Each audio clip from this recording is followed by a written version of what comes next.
আজকে কিন্তু আমাদের অনেক কেনাকাটা। হারান হারান মানে কি? মানে এখন যাওন যাইব না। যাওন যাবো না মানে? যাওন যাইব।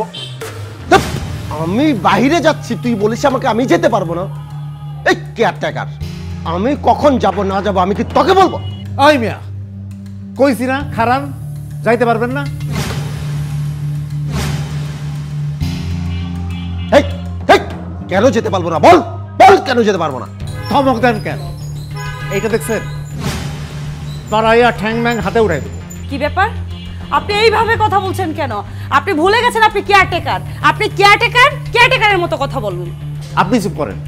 আপনি কি মনে করছেন মাইয়া মানুষ বলে কিছু বলবো না? চোখ নামায় কথা হবে।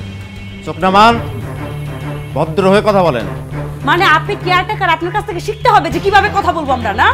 আপনি মনে হয় ভুলে গেছেন যে আমাদের টাকায় আপনাকে রাখা হয়েছে আমাদের ঠিক টাইমে গেট খোলার জন্য, গেটটা বন্ধ করার জন্য, আর আপনি উল্টাটা করছেন। হারান যাইতে পারবেন না কইলাম না। ঠিক সকাল সকাল এমন দুইটা মানুষের মুখ দেখলাম, আজকে দেখুন পুরো দিনটাই মাটি হবে। চলো তো।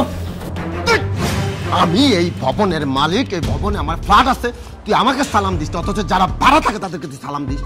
তুই আমাকে বলোস যে আমি যেতে পারবো না, আমার গেট আটকে রাখছিস। এখন 10 মিনিট, বাইরে থেকে যখন আসবেন 15 মিনিট।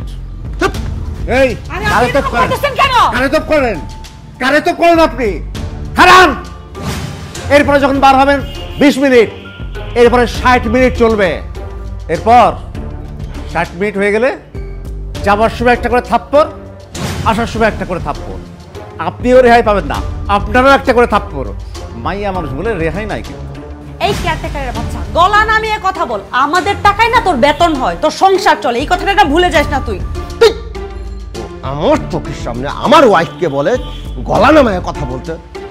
তুই জানিস এই ভবনের যে সভাপতি তাকে আমি বানিয়েছি। আমি যদি সভাপতিকে বলি না, তোর চাকরি এক্ষণ চলে যাবে, এক্ষণ। চিনিস তুই আমাকে?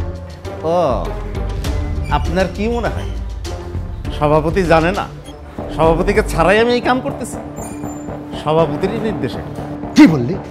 আমার সাথে তুই এই আচরণ করছিস, এটা সভাপতি জানে? ভাড়াটিয়া তোর মতো খারাপ লোক? তুই তো দুনিয়ার খারাপ লোক। আচ্ছা, আপনি আমাদের সাথে এমন করছেন কেন বলবেন? কি করছি আমরা? বোঝোস না? এই তুই বোঝোস না? এত খারাপ লোক, নিজের মাকে বৃদ্ধাশ্রমে রাখাচ্ছস। এই সুন্দরী মহিলা, সুন্দরী না তো কুৎসিত, খারাপ, জঘন্য, ভিতরটা ইসলামিতে ভরা। এই পাজি মহিলার কথা শুনি না নিজের মাকে তুই বৃদ্ধাশ্রমে রাখাচ্ছস। এত খারাপ তুই, এত খারাপ। যা, এরপর আসার সময় মনে রাখিস 15 মিনিট মনে থাকে জানো। কুখ্যাত মহিলা দেখলেই মেজাজটা খারাপ হয়ে যায়।